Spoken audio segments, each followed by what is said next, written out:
Welcome to the Diverse Minds podcast, where we give you the tips, tools and techniques you need to be a mentally healthy and inclusive leader. Each week, you'll hear about a variety of topics linked to mental health, well-being and diversity that will enhance both your professional practice and personal well-being. Welcome to the 23rd episode of the Diverse Minds podcast.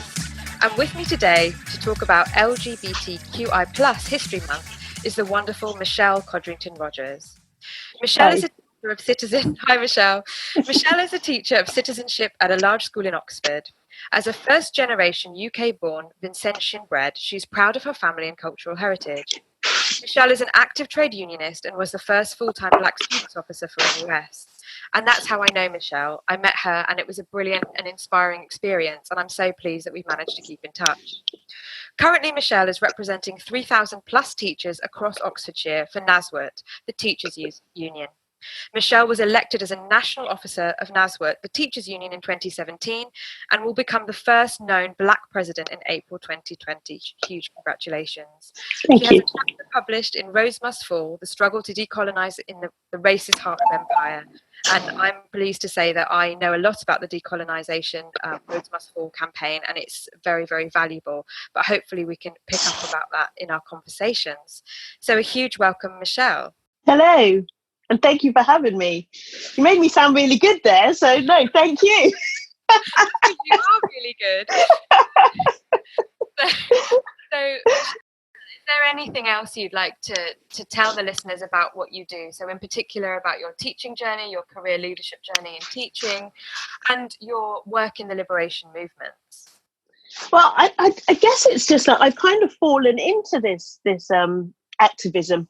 I think my family's got a history of activism on the island, and it's always been instilled in us that if you see something unjust or unfair, then you speak up for it. And I mean, that kind of got me into trouble a lot at school. So it's really quite hilarious that I'm now a teacher, because the amount of trouble I used to start at school was generally me trying to call stuff out. And so I think I've ended up in education mainly because I believe that that's the best space to give young people the understanding that their voices are powerful. And I learned that, I guess, at my time at NUS and seeing student activism and seeing that there is opportunities for people to develop that voice. So I think for me, I've kind of fallen into activism, but the most important thing is about making sure that people have got a voice and they find their voice. And I was really fortunate to have the opportunity to go to university as one of the first generation of my family to go to university,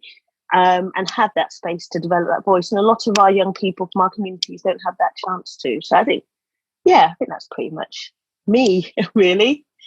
Yeah, it's interesting that you say you sort of fell into it, because I remember when I met you at NUS, it seemed to come very naturally to you, and it seemed like that was definitely the direction you wanted to go in, and you were so passionate and informed and patient as well with people who didn't really understand the agenda. Because I remember one of the first workshops we were talking about Black with a capital B, and actually you in NUS could be part of that campaign, and the kind of I'll never forget the patience and resilience you showed with people who are, I don't know, I don't think they challenged appropriately, I'll say. So I find it fascinating that you say you fell into it accidentally, because to me, as an outsider, it seems very intentional and purposeful. Well, for me, it's always about people. And I think that's where I think it's so important as human beings to connect with each other and try to understand the different journeys and experiences that we each have. It's interesting you said that about Black with the capital B, because I can't believe I'm still having that debate and still having that discussion. You know, I'm not going to say how old I am, but, X amount years later, and we're still having this struggle to have the permission to self-define and to self-organize and to and not even to self, but to be able to speak on our own behalf. And NUS was a very good training ground. But it's just interesting that we're still having these same debates, kind of, and I use it inverted commas, in grown-up politics as well. And I think my voice hopefully has got stronger, but it's so crucial that we are speaking together to show that there is diversity within our communities, and making sure that we recognise that. And thank you for saying how patient I was. I don't think I was. I think I was quite with the youthfulness of wanting change and wanting change right now. I think it was just important for me that we were able to connect on that level. And it's amazing that we're still connected, again, I'll say X amount years later, where we're still involved in different activism, opportunities, and paths keep crossing. And it shows that when you do find the time and space to empower people, that's something that's absolutely invaluable. Yeah, no, completely. And you put in your bio about being Vincentian, born UK, Vincentian bred. What could you just give us a little flavour of how you define Vincentian culture? Well, my mum was first generation, and so when she arrived in England, it was a huge shock to the system for her, quite literally. She ended up going back to school, so even though she'd finished school in St Vincent, she ended up having to redo her last year, and I think that was a huge culture shock for her. You go from a country where people look like you and think like you, and you're a majority, to suddenly coming into an environment where it was almost acceptable to be bullied and picked on because of the colour of your skin. And I think my mum developed a level of resilience that she's definitely passed down to me and my sisters, which in turn has passed down to our children and nieces and nephews. It's this idea that don't be afraid to speak up for yourself. And I'm really proud of the fact that some of the words that I might use growing up, which I'm like, for me, are very quintessentially Vincentian, that when I go back to St Vincent, they laugh at me because it's like, why are you using these old-fashioned words from the 1970s, 80s? And I'm like, well, for me, that's a really important word. But it's that idea of knowledge, of this connection to land. My family are very proud Vincentians, and we can walk the path of our ancestors and who lived where and who went to school here and who had a shop here and who worked the land here. And my mum was always instilled that in us, this connection to land. So even though born in Britain and very, I am proud to be British. I'm proud to be a part of a multicultural, multi-ethnic, diverse society. But I'm still very much connected to the land in St Vincent. And as soon as I land and step off the plane, I feel home. It could be the fact that, suddenly I'm part of a majority again, or it could be the fact that I get to smell the bread that's being baked as I get off of the plane. But there is very much this identity, which it almost feels dual heritage, and I think that's the best way to describe it. Yeah, and so many of us feel dual heritage, but it can be difficult to describe to people who maybe don't have the cultural influences that we do. Absolutely. I just wanted to ask you for that because I found it really interesting, so thank you for sharing that. So on to LGBTQIA plus History Month. We had a discussion, and I'm using this term to make as many people feel included as possible. I know often it will be referred to as LGBT or LGBTI plus History Month, but this is the term we're using for this episode. So, Michelle, what does this month mean to you? Well, I mean, for me, it's about recognising and giving that space to actually talk about some of those stories and those histories and herstories that don't get told. It's kind of like Black History Month. I feel it shouldn't be resigned to a month. This is too much. There's too much culture and heritage and history and herstory to be shared. But it gives us an opportunity to focus our attention. It's an opportunity to celebrate what, as a community, the LGBTI plus Q community has achieved to this point, but also to recognise the struggles of those who have gone before. It's also quite interesting for me, being a woman of colour, or I hate that term, I'm not going to use it again, but being a Black woman within the LGBTQ plus community, where often I'll be honest, often there are times I don't feel comfortable. But there are other times where, it's a place where I absolutely belong. And for me, that's what this month is about. It's about looking within ourselves and thinking about who we are, but also thinking about how our community has got to be and where it is.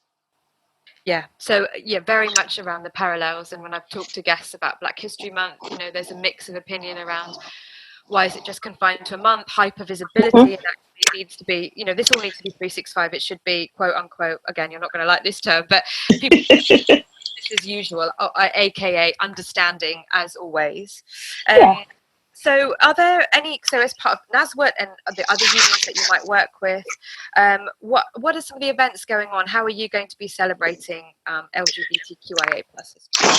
So NASUWT, what we do is we have our LGBTI+, that's the term that we've adopted, conference, where we have a weekend in Birmingham with our members, some of whom are out, some of whom aren't, but it's a safe space where our members are able to come, and we will talk about issues impacting on us as not just members of the LGBT community, but us as educators.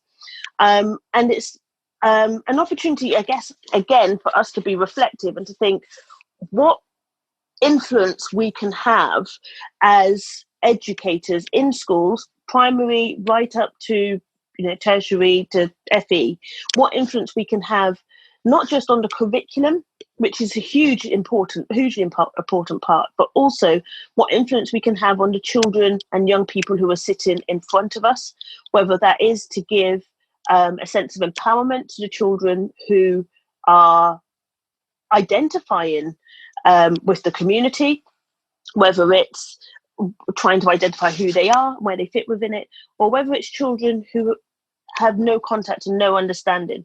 So it's very multifaceted. So our conference is one that is also about us having that time to be reflective and get support, to know that we're not alone. But our union also has a LGBTI plus, that's the term we use, advisory committee as well, and we are active on the TUC LGBT, I think it's LGBTI plus, LGBTQ committee as well. So it's about making sure that teachers, the voices of teachers, are heard. I'm going to keep tripping over the letters, and I'm not going to lie. It's because in the political sphere, we use so many different combinations. And so it's important to be inclusive, but recognise that it is an attempt to be inclusive. No, thank you, which is why we're using the plus so that everyone is included, but we might trip over our letters, and that's not intentional. And clearly, this year has been very... Do I want to use the word interesting? I think difficult in some ways, around the misunderstanding, I would say, around the RSC campaigns and the protests in certain schools. So again, I don't know whether you want to talk a little bit about, the kind of union approach to this, or what the next phase is, because there have been 100 and something schools that are early adopters, and how it's going to be rolled out. And there's been a lot, I think, of misunderstanding around what the RSC agenda or proposals are. Absolutely. I think the most important thing to recognise is that it was through the work of the unions and educators where we got that important measure introduced to the RSE, which is about parents not being able to withdraw their children. Because the RSE curriculum is one where children have to be able to understand how we interact with each other as human beings. And the RSE program and the curriculum that's coming in is one that kind of like everyone's focusing on the sex and the relationships, and that's actually that is the part that gets really easily misunderstood, because they think it's just about the sex, and actually it's about the relationships and interactions with each other. And as you said, it's interesting times we live in at the moment, and a lot of that is down to people not interacting with each other anymore. That whole idea of we have social media, but we don't know how to be social. And if we're not teaching our children that in a safe space about the different types of relationships that we can have, then we're going to lose that opportunity. We're going to lose yet another generation. So the RSE curriculum has given a really good opportunity, and I use the word opportunity a lot, for schools to be able to be reflective, because our schools are not getting it right, whether it's primary or secondary. Our schools are not getting it right when it comes to preparing children and young people for how to be social, whether that is developing romantic relationships or friendships or family relationships. We are not getting it right. It is so hit miss. And I've been really fortunate. Last year, I got to go to the United Nations Commission on the Status of Women, and listening to young people from across the world begging for the adults to make sure that they are prepared for being adults, to make sure that they have that opportunity to talk about their bodies and their feelings and emotions and the science, but the sociology behind it as well. We have got children from across the world, and I was sat there listening to young people from Britain asking for the same thing as children from Zimbabwe. And I just thought, how can we have got this so wrong? And when we have protests and campaigns happening against schools who are just talking about relationships, that's when we know that we've got it wrong, because it's about parents understanding that we are trying to enhance what they're trying to teach their children, hopefully what they're trying to teach their children at home. And our members as teachers have been caught in the firing line of especially the protests in Birmingham. And I know that our activists in Birmingham have worked really hard to support our members who were bullied for being a part of this and were made to feel unsafe. And the children were made to feel unsafe just because they were trying to talk about what it means to be social.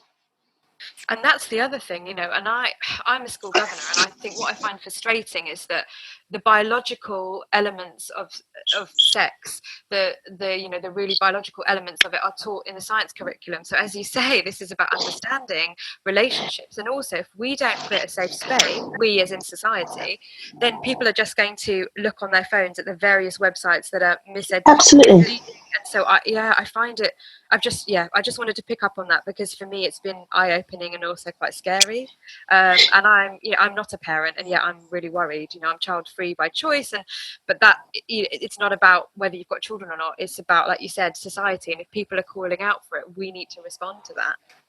Absolutely. And you know what, even you're saying that about being child free, that's something that our society is changing.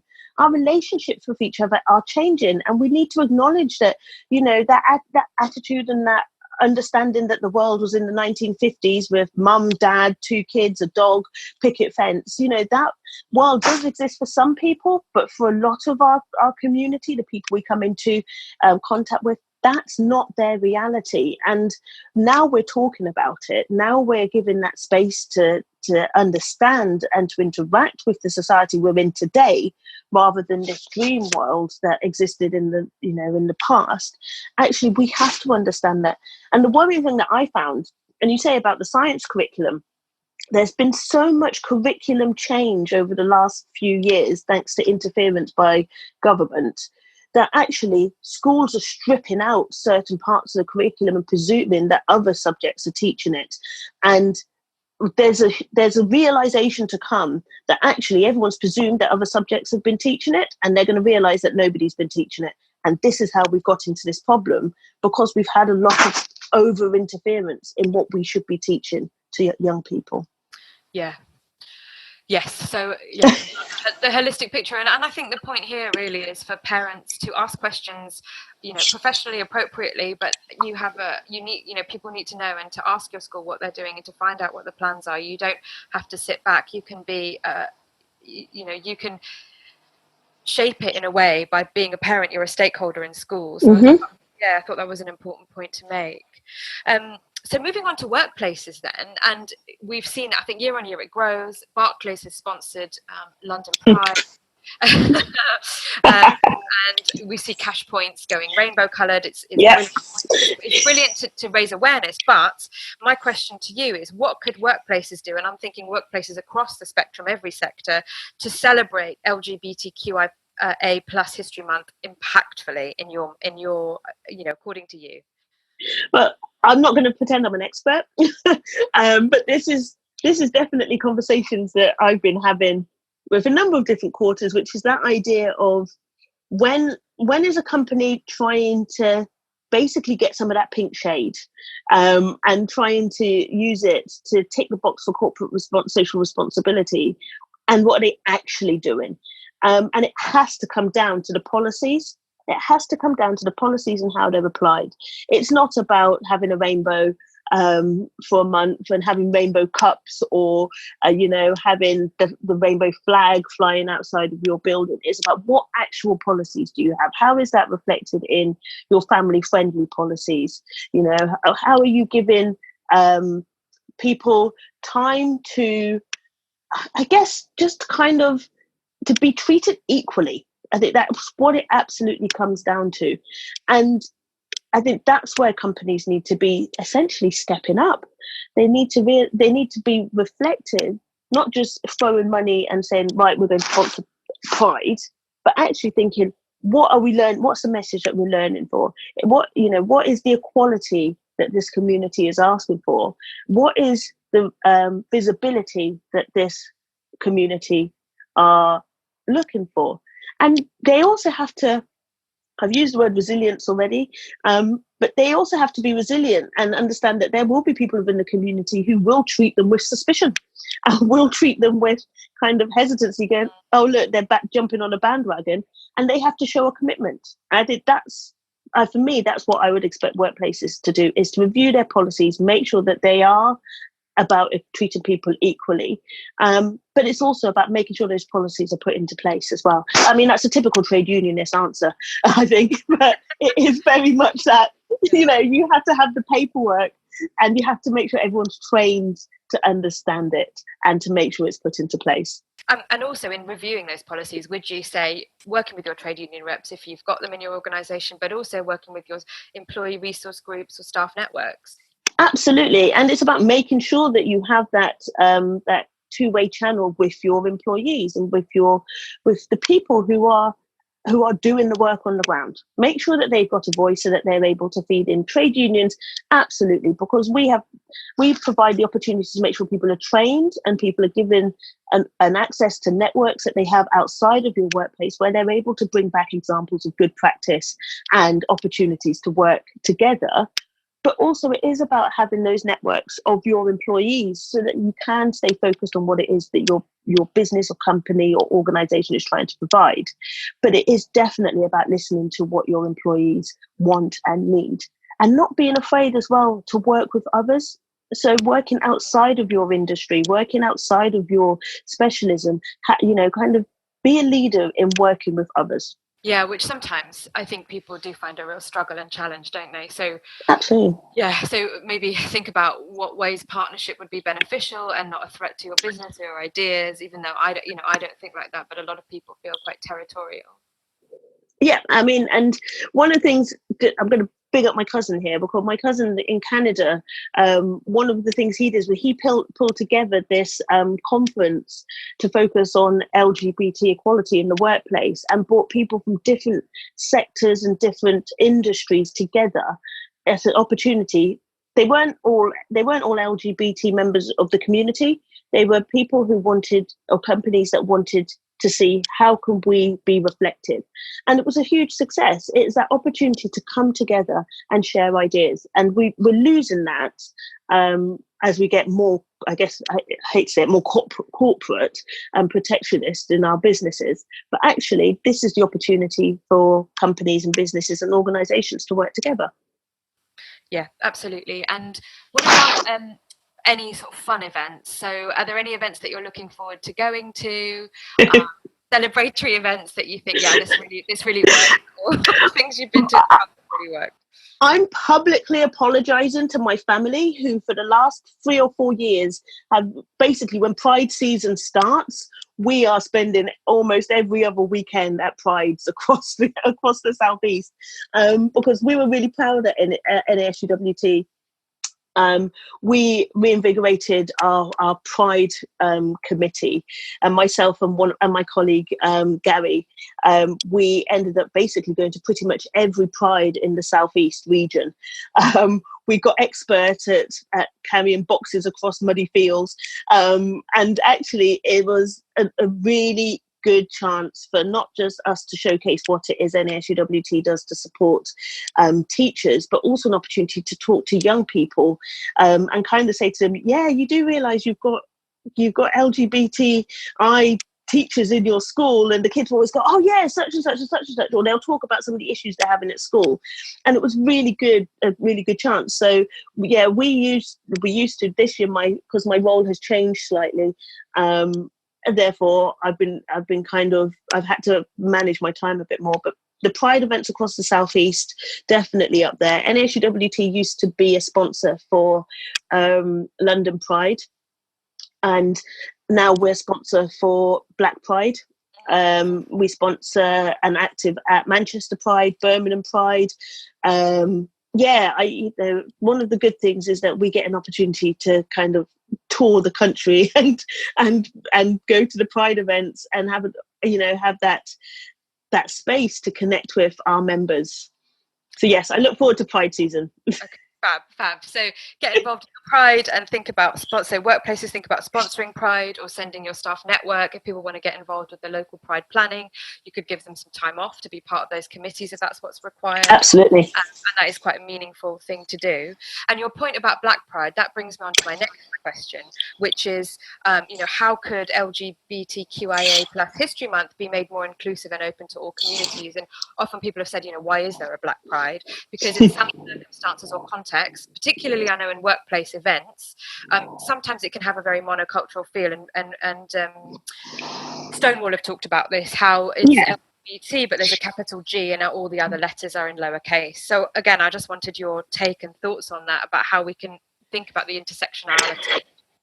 And that again comes back to visibility and voices. Pride, a number of the Pride committees, it's talking about whether or not they are reflecting the community as well. There's this stereotype, and this I'm going to have to address it here, because there's this stereotype that Black, and I'm going to use Black and minority ethnic, as much as I have difficulty with that term, Black and minority ethnic, LGBTI plus people, we've got our own struggles. It's like this hierarchy of identities, and because there's this presumption that we're constantly either hiding our identity from our families and our communities, or we're battling with our communities and our families, we're dealing with our ethnicity and our cultural background first, and therefore there's no energy for us to be a part of the LGBTI plus community, which is an absolute fallacy. It is. I think it's what has led to almost a parallel LGBTI plus space for Black and minority ethnic peoples. And as long as there's this kind of either or, it means that there's going to be division within the communities. I'm not saying that the issues are exactly the same, but you know what? As a Black woman who has a hidden disability, who's also LGBTI plus, I don't get to pick and choose my identities. And so therefore there are spaces where I go to for invigoration, and there are spaces that I go to for support and empathy, and there are spaces that I go to because it's about that kind of energy and activism and that fight. And the frustration I've had is that it sometimes feels like certain spaces are closed off to me because of presumptions about who I am or what cultural background I have. And so I think that's at the crux of it. We need to get over this whole, well, in where your family are from, they're so homophobic. There's reasons and historical reasons why. And let's be honest, a number of people in the kind of LGBTI activist community don't understand the impact of colonialism and empire on our cultural identities and the islands and countries that we are from. But actually, don't dismiss it. Try and understand it, and then don't shut us out of the space. And so, sorry, I did have to kind of just get that out there, because it's one of the key issues that I find really frustrating. In addition to the presumption of what a gay woman or gay black woman looks like. I don't fit a stereotype. And lots of people, I find the kind of the shock on their faces when, that whole I have to, or I choose to, or I come out to them, and they're like, oh, okay. I'm like, well, it's just who I am. That's all it is at the end of the day. If I'm in that space, it's because I choose to be in that space, because I belong in that space.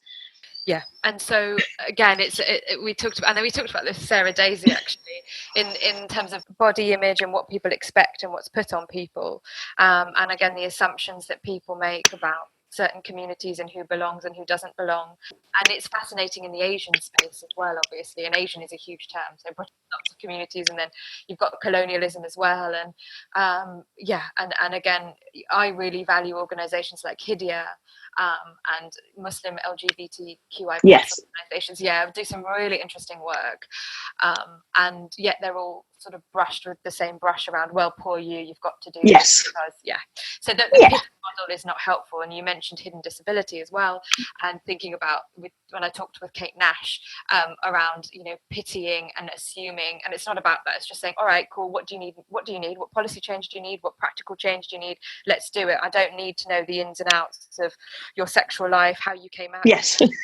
fine, but I don't really know, do I? No, but this is where you have to trust the people whose voice it is. It's that case of, I'm listening. I'm not needing you to necessarily empathize, if that makes sense. It's not that, me too, that similar thing happened to me sometimes it's a case of, I'm just using that example so that you understand where I'm coming from. It doesn't need commentary. I'm telling you and explaining it from my perspective. And it's about that, I don't need for people to take away my voice because they feel they can use it better. And I think that, for me, has essentially been the message of my whole activism life has been, I can speak for myself. All I need you to do is to listen, and let's come up with a way forward together. Yeah, thank you. So I think when we're thinking about the workplace and inclusivity, is making sure you've got representation, working with other groups. So maybe people don't identify as LGBTQIA+, but they want to contribute. They want to be an ally. They also want to expand the knowledge and the voice, and potentially bring another aspect of the campaign or to review a policy that makes the workplace more inclusive and more accessible for everyone. Absolutely. You said it much better than I did. I really value your time, because I know how incredibly busy you are. Thank you for talking about, your personal experience and your culture, and how that's grounded your activism, the work that you do in trade unions, what workplaces can do, and how we all need to, whether we have children or not, shape society so that we're in a space where we can relate and understand each other. So, Michelle, some real gems there, as always. No, thank you. And if people want to know more about your work, or they thought, I'm a teacher and I'm not actually unionized, which hopefully is rare. I hope so too. And they want to contact you, and I'll include the links in the show notes, but how would you like people to get in touch with you or the union? Well, the union has got its webpage, which is www.nasuwt.org.uk. So please do check out our page, and there are specific areas on the website which are for what we call underrepresented groups. So please do visit those areas. We've done a lot of research as a union to support our campaigns. So if you are looking for more information about education, then please do check out our website. If you want to contact me, at the moment I tweet as @OxCity NASUWT, so that's our local Twitter account. Apart from that, you can find me on Facebook, or you can contact me via Facebook, or you can contact me, I think I'm on Instagram as well, so I'm getting there. Yeah, you're doing better than me. I can't post on the platform. I'm not on Instagram, but but I'll include those show notes, because I know a lot of our listeners are on Instagram. So, Michelle, thank you so much, and I wish thank you for having me. Happy LGBTQIA+ History Month, and I hopefully catch up with you at Pride very soon. Absolutely, and a happy History Month to all of you. Thank you very much for having me. Thanks, Michelle. Bye. Thanks. Bye. Thanks for listening to the Diverse Minds podcast. Don't forget to subscribe on Apple Podcasts, Spotify, or wherever you access your podcasts from. You can also connect with me on Facebook, Twitter, and LinkedIn. Tune into next week's episode of the podcast, where I'll bring you more insights on mental health and inclusion. Bye for now.